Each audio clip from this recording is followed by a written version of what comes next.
Buenas tardes, jóvenes. El día de hoy continuaremos con las clases de Historia Universal Contemporánea para los alumnos de sexto semestre del TEBA de San Marcos y de la Bachilleres Jico-Vespertina, aunque ya sabemos que se nos pueden unir otras escuelas y otros maestros, y los que lo hagan son bienvenidos. El día de hoy tendremos un tema muy interesante que titulamos Primera Guerra Mundial, un suceso que se da de 1917 a 1918. Con el antecedente que ya tenemos, el de los mapas, en el donde coloreamos las potencias colonialistas del siglo XVI y XVII, pero sobre todo el mapa de imperialismo, ese que coloreamos del siglo XIX, que dicho sea de paso lo hicimos con el pretexto de llegar a este tema. Observemos, ojalá tengan tiempo para tener sus mapas allí cuando vean este video, para observar lo siguiente. Mientras en el mapa del colonialismo el mundo está dominado por solo 5 potencias, a saber Francia, Inglaterra, Holanda, España y Portugal, para el siglo XIX, el imperialismo, que es el segundo mapa que hicimos, existen 10 potencias que empiezan a quererse hacer de todo el mundo y en realidad así lo hacen. Si nosotros observamos ese mapa con detenimiento, nos podemos dar cuenta que África, el continente africano, ya está repartido completamente y solo una parte es Etiopía o Mozambique. Etiopía es el único territorio que no pertenece a ningún país porque, bueno, pues estaba en disputa. De ahí todo el continente está repartido. Podemos observar también en el mapa que el continente americano, de México hasta Argentina y Chile, ya no pertenece a nadie porque es un periodo en donde se dieron las independencias de México y todos los países latinoamericanos, y Brasil fue cedido, de modo tal que toda América Latina ya no pertenece a algún país, y de algún modo, de esta forma, España se vino a menos. España solo tiene un pedacito en África que se llama Sahara Occidental, y Portugal tiene todavía algunos territorios en África. Sin lugar a dudas, como ya expliqué en la clase pasada, existen países que acababan de aparecer o acababan de percibir que la unificación y que la industrialización era el camino para volverse potencias. Estos países son Italia y, sobre todo, Alemania. Cuando estos países entran tarde al reparto internacional, al reparto mundial, es decir, a este pelearse por los terrenos en todo el mundo, pues entonces empiezan una carrera de celo, una carrera imperialista contra las potencias que más tenían. ¿Cuáles son las potencias que más tenían en ese entonces en Europa? Básicamente era Inglaterra, Francia y Rusia. Las que no tenían o que habían venido a menos era Austria-Hungría, un imperio por demás decadente, prácticamente venía a menos cada vez más y los únicos territorios que tenían eran Europa. Italia, que solo tenía una parte en el norte de África, como lo pueden ver en el mapa, y Alemania, que la mentalidad alemana siempre ha sido de superación, siempre ha sido de querer ser los mejores, y en esa forma rígida, callada, seca, seria, empezaron a competir industrialmente con las potencias principales. En este panorama es que se empieza a dar la Primera Guerra Mundial. El tema lo he dividido en 3 partes: causas, desarrollo y consecuencias. Veamos las causas. Causas de la Primera Guerra Mundial. Rivalidad imperialista, lo acabo de mencionar. Todo esto que acabo de decir es rivalidad imperialista y está destinada básicamente a una rivalidad por territorios, por mercados y por colonias. Un nacionalismo exagerado. ¿A qué me refiero con un nacionalismo exagerado? El francés sentía que nadie era mejor que Francia. El alemán sentía que no había mejor país que Alemania y los rusos pensaban que los rusos eran pues los mejores, y los ingleses ni se diga. Si nos fijamos en el mapa de imperialismo, ustedes tendrán que ver que Inglaterra, aunque son 2 islas, o el Reino Unido, aunque son solo 2 islas, eran dueños de todo Canadá, de una buena parte de África, de toda la India y de toda Australia, jóvenes. Es decir, una buena parte del mundo pertenecía a Inglaterra. Entonces, imagínense, si eres inglés, ¿cómo te sentías en esa época? Nacionalismo exagerado. Este nacionalismo exagerado les hizo prever que pronto podía haber una guerra, de modo tal que todas estas potencias imperialistas empezaron a armar de manera, entre comillas, secretas. Es decir, empezaron a producir armas nuevas, que después vamos a ver, pero armas nuevas como tanques, como aviones, como gases, como ametralladoras, cosa que no existía antes. Y una nueva forma, esta paz armada, una nueva forma de hacer la guerra. Es decir, esta paz armada también traía consigo los planes, por ejemplo, que Francia tenía en una posible guerra para defenderse. Por ejemplo, Francia tenía esta serie de fuertes que les llamaba la barrera de Maginot, ¿no? Y Alemania tenía también un plan, en esta paz armada le dio tiempo de hacerlo, un plan para atacar a Francia vía Bélgica que se llamaba Plan Schlieffen. Entonces, esta paz armada lo que hizo es, sin haber guerra, producir para la guerra. Obviamente se hicieron alianzas militares. Las alianzas militares principales fueron 2. Triple Entente, que tenía a Italia, Austria-Hungría y Alemania, es decir, las potencias que querían más territorios. Y la Triple Alianza, que contemplaba a Rusia, Francia e Inglaterra. Ya, estas son las iniciales, por eso son triples, porque son de 3. Pero obviamente aquí se sumaron otros. Por ejemplo, cuando ya se vino la guerra, a la Triple Entente se le sumó Serbia, se le sumó Hungría, se le sumó el Imperio Otomano, que es Turquía, por ejemplo, y a la Triple Alianza se le sumó obviamente Japón, después se le sumó Estados Unidos, y obviamente Serbia, que era protectorado más o menos de Rusia. Y hay una cosa bien interesante.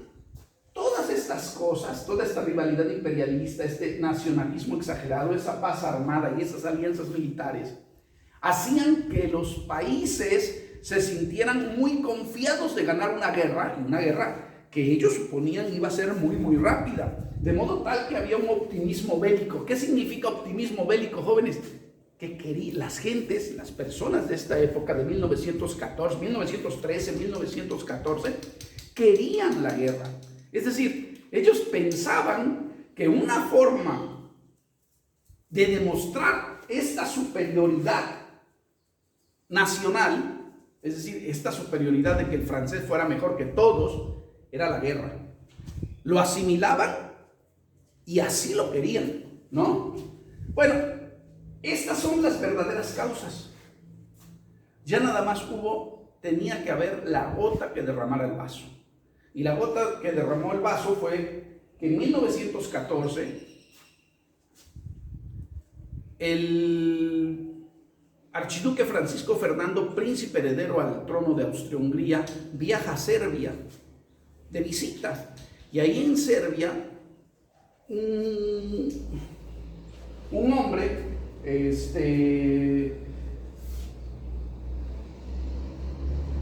un extremista serbio que se llama Gavrilo Princip, lo asesina. Bien chistosa la historia, porque ya se había salvado, pasó el príncipe heredero, le metieron un tiro, no le dieron, pero se armó la tirotiza, y entonces después dijo, regrésate, vamos a ver qué sucedió. Y en ese regreso, bueno, pues ya Gavrilo Princip no falló, y bueno, efectivamente lo mató. Esto desencadenó una serie de eventos que dieron como término el inicio de la Primera Guerra Mundial. Es decir, Austria-Hungría, cuando le mataron al príncipe heredero, le dijo a Serbia, oye, tienes tantos días para entregarme al autor del asesinato. Serbia no lo pudo agarrar, entonces Austria-Hungría invadió Serbia. Como ya dije, Serbia era una especie de protectorado ruso, así que cuando Austria-Hungría invade Serbia, Rusia le declara la guerra a Austria-Hungría. Y cuando Rusia le declara la guerra a Austria-Hungría, Alemania le declara la guerra a Rusia. Y antes de que Francia respingara o le dijera algo, pues te dijo, ¿sabes qué? Yo también le declaro a Rusia y le declaro la guerra a Francia. Cuando eso pasó, pues Inglaterra le declaró la guerra a Alemania y bueno, ya estábamos. ¿Por qué estamos hablando de puros países europeos y se dice que es una guerra mundial? Bueno, pues por el mapa que hicimos del imperialismo. Es decir, cuando Inglaterra entra en guerra, todas las colonias de Inglaterra, las que están en América, las que están en África, las que están en Asia y las que están en Oceanía, también entran a ayudar al imperio y entonces moviliza, si ustedes ven, a todo el mundo. Lo mismo sucede con Francia, lo mismo sucede con Alemania, lo mismo sucede con Italia y entonces pues la guerra se vuelve mundial. No necesariamente porque haya habido algunas batallas que les gusta en Australia, eso no sucedió, pero Australia pertenecía a Inglaterra y igual movilizó gente.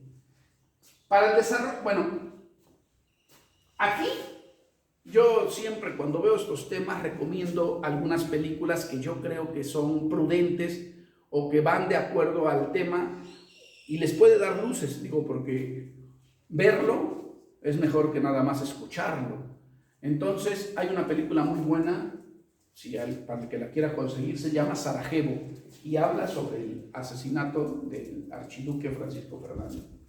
Pueden conseguirla si quieren. No es obligatorio esto, ¿eh? Para el desarrollo de la Primera Guerra Mundial.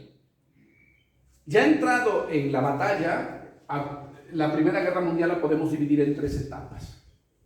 La primera, la de 1914 a 1915, le vamos a llamar guerra de movimientos, y es donde todos empiezan a moverse y donde empieza la guerra general. Por ejemplo, Alemania ataca a Francia con el plan Schlieffen, que ya les dije, es decir, Alemania está aquí, Francia está aquí, y dice, ¿cómo voy a atacar? Bélgica está aquí arriba, voy a invadir Bélgica, le voy a dar vuelta y le voy a caer por atrás a los alemanes, ¿no? Y los franceses dicen, con la línea Maginot no nos hace nada, pero Francia fue derrotada fácilmente por los alemanes en esta época, por los adelantos tecnológicos que los alemanes mismos ocupaban, mientras los franceses todavía se formaban en grandes filas cantando la marsellesa. Pues los alemanes los esperaban con ametralladoras y era una masacre total, ¿no? Bueno, pero Alemania ataca a Francia vía Bélgica y Alemania y Austria atacan a Rusia. Es decir, los alemanes atacan a Francia de este lado y atacan a Rusia de este lado. Tenían el poder suficiente económico y militar para hacerlo. Querían la guerra los alemanes, querían apoderarse de todo lo que pudieran, ¿no? Sin embargo, muy pronto esta guerra, aunque los franceses perdieron algunas batallas, no podemos decir que los franceses estaban sin manos, ¿no? Ni tampoco podemos decir que los ingleses no ayudaron a los franceses.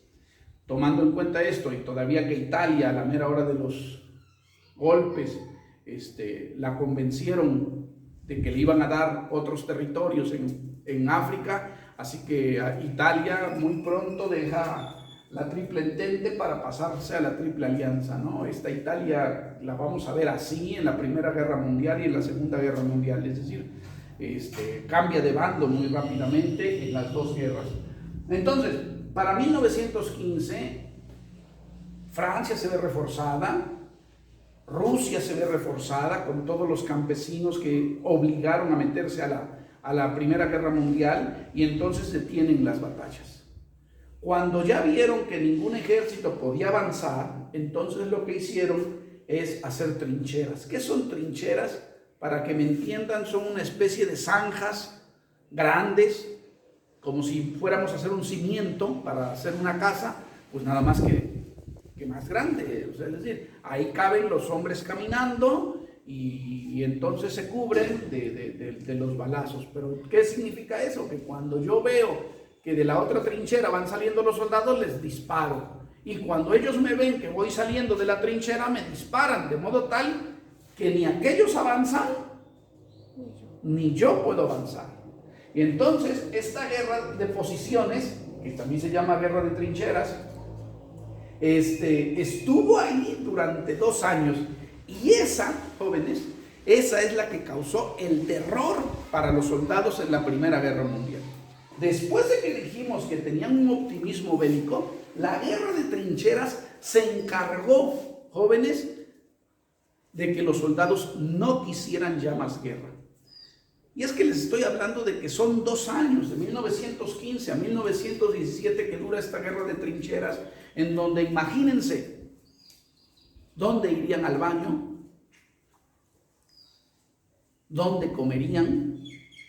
Los muertos, ¿dónde los pondrían? Imagínense el olor. Imagínense toda la contaminación y por lo tanto las enfermedades y por lo tanto los animales, las ratas.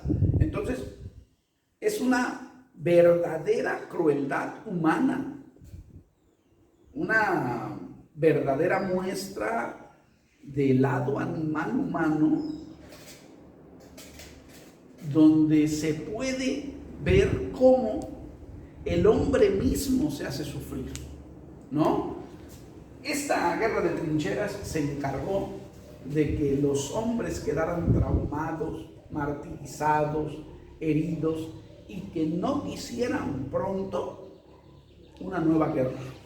Como siempre les he dicho en la historia, el único animal que repite 2 veces su misma historia es el hombre. Aunque esto los traumó en 30 años, ya teníamos otra guerra. En 30 años, porque fue en 1945, imagínense, 1938, 1945, la Segunda Guerra Mundial, ni en 30 años, en 25 años ya teníamos una nueva guerra. Bueno, para 1917 empiezan las grandes ofensivas. ¿Por qué? Porque mientras Alemania peleaba contra Francia y contra Rusia, resultó que en 1917 Rusia se sale de la guerra. Y se sale de la guerra porque en Rusia se pone una revolución rusa que obliga a que Rusia salga de la guerra, firme un tratado con Alemania, uno que se llama Brest-Litovsk, y ese tratado le cedía territorio ruso a los alemanes, y con eso los alemanes estaban contentos. Pero entonces los alemanes dijeron, bueno, entonces todos los hombres que tengo peleando contra Rusia, me los llevo para pelear contra Francia. Y entonces empieza una gran ofensiva. Pero hay otro adelanto tecnológico que los alemanes crearon. Y ese adelanto tecnológico que los alemanes crearon se llama submarino. Y este submarino, uno de estos submarinos, lo que hacía era detener el flujo de ayuda de Inglaterra a Francia. Y en uno de esos, un buque que se llamaba Lusitania, los alemanes lo hunden. Lo que no saben los alemanes es que venían ahí alrededor de 150 estadounidenses. Y los estadounidenses solo estaban buscando un pretexto. Así que bajo ese pretexto de que los alemanes les mataron a 150 gringos, pues declararon la guerra a los Estados Unidos, a Alemania, a las potencias de la Triple Entente.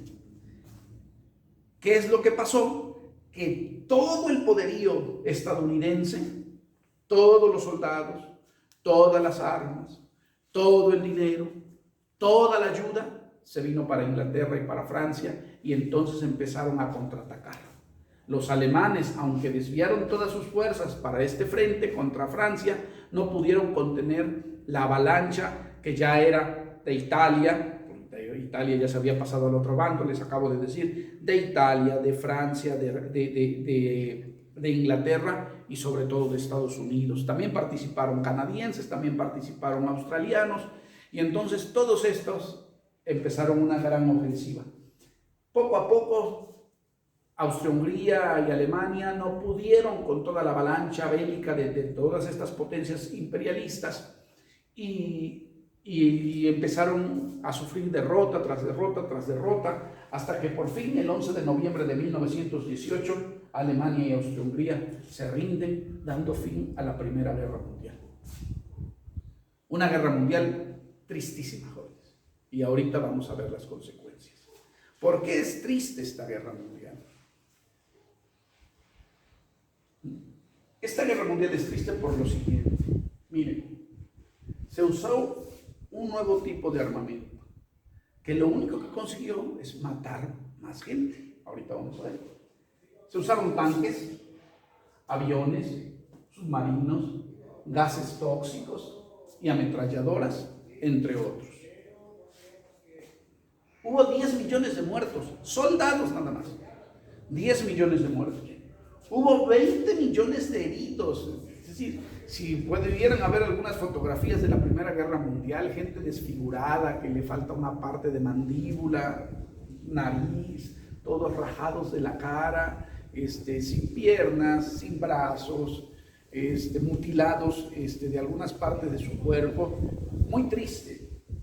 7 millones de desaparecidos, es decir, estos son los contables, los que se ven, los que se escribieron, que no estuvieron, que se murieron, pero hubo 7 millones que nadie sabe dónde quedó. Probablemente quedaron desmembrados, les cayó una granada y los desapareció,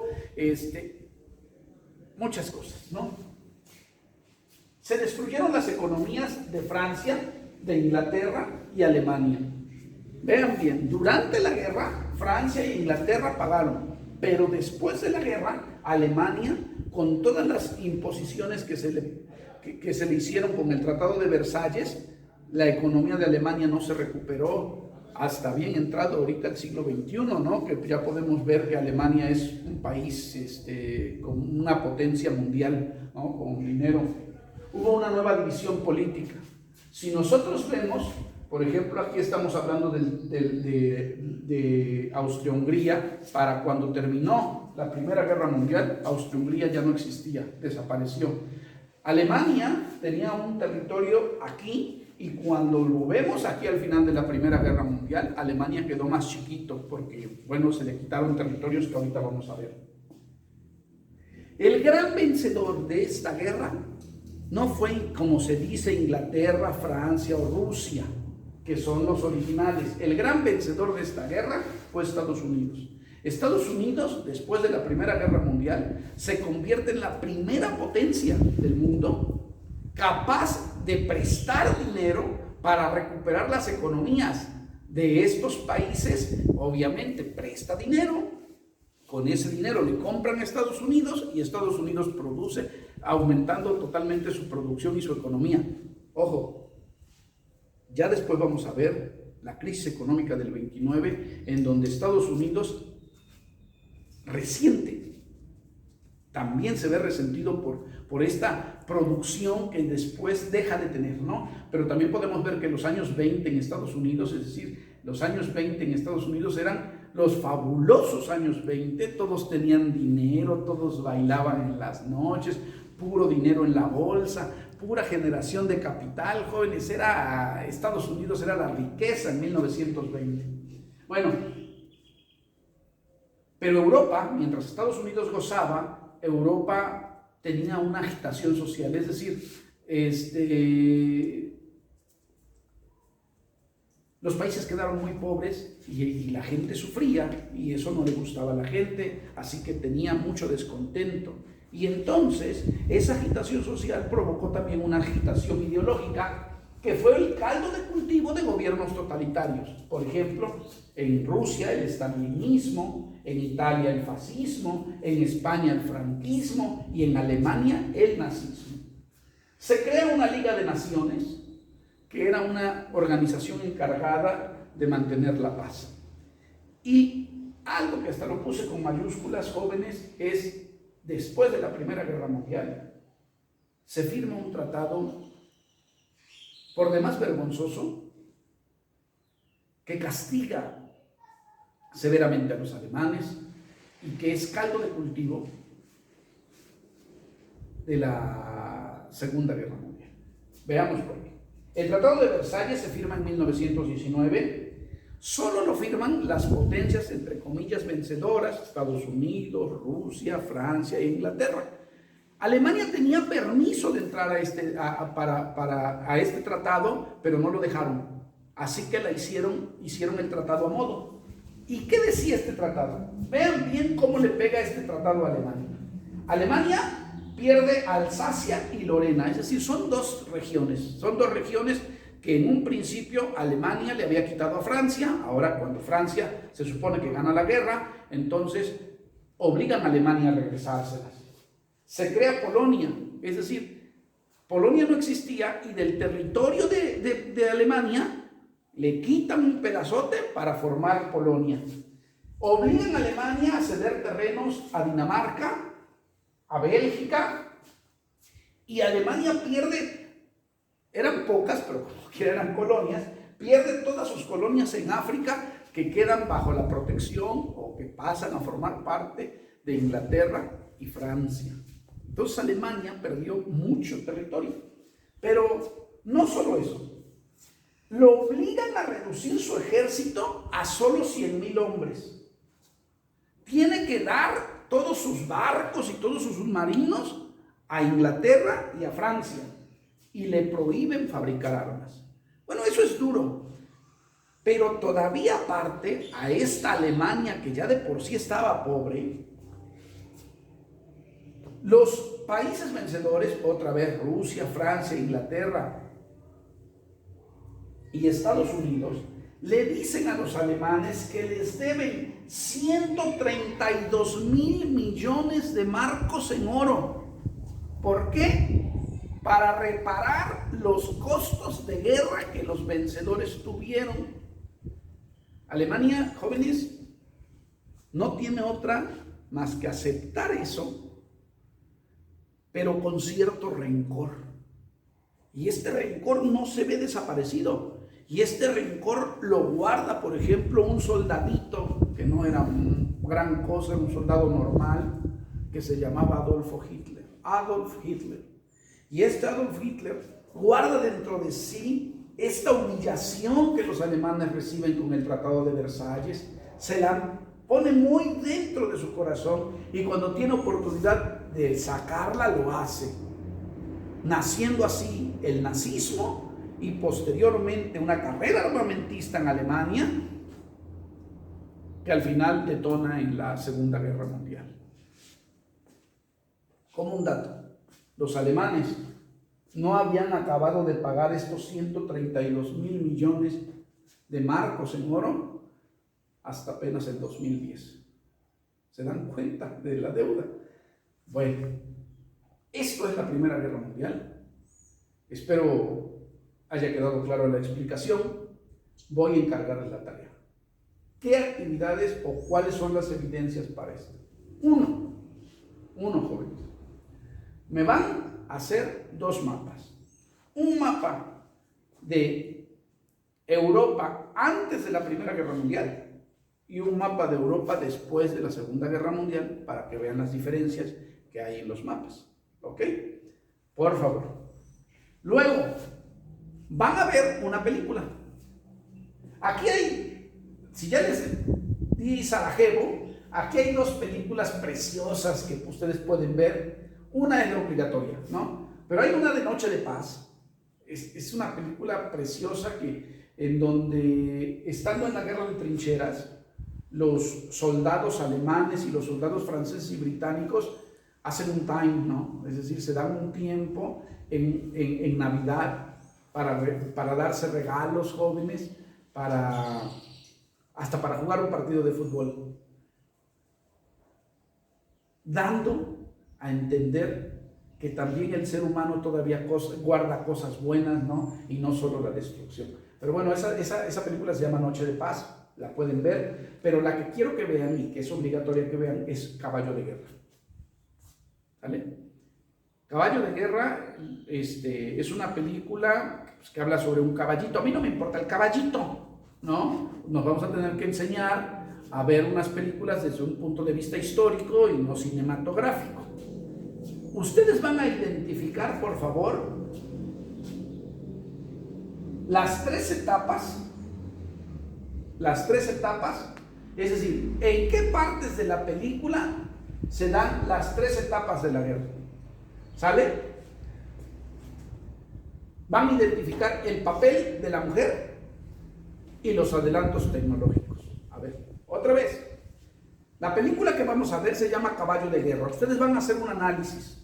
Van a decir, en esta parte de la película, yo puedo observar la guerra de movimientos. En esta otra, la guerra de posiciones. Y en esta otra, las grandes ofensivas. El papel de la mujer en la Primera Guerra Mundial fue esta. Porque déjenme decirle que mientras los hombres iban a combatir, las mujeres se quedaban a producir, ¿no? Es decir, se encargaban de hacer municiones, balas, etcétera, para que pudieran, es más, hasta las medias ocupaban de las mujeres para hacer los paracaídas de los hombres, por ejemplo, ¿no? Y me van a poner qué armamento nos deja observar la película. Otra vez, y ya para finalizar. Vamos a identificar las 3 etapas en la película. Vamos a ver el papel de la mujer y los adelantos tecnológicos que se dieron en la Primera Guerra Mundial. Entonces, esto es para la siguiente semana. Hoy estamos a viernes. Yo espero que para el miércoles ya esté. El día miércoles ya debe de estar esto, porque antes voy a subir otro de la Revolución Rusa y también les voy a encargar actividades para terminar con lo de la Revolución Rusa. Entonces, esta es la Primera Guerra Mundial, jóvenes. Espero que les haya gustado la clase. Espero cumplan con sus actividades. No se me vayan atrasando, por favor, para que tengamos a buen término el 6º semestre, ¿no? Muchas gracias por su atención. Nos vemos en la próxima.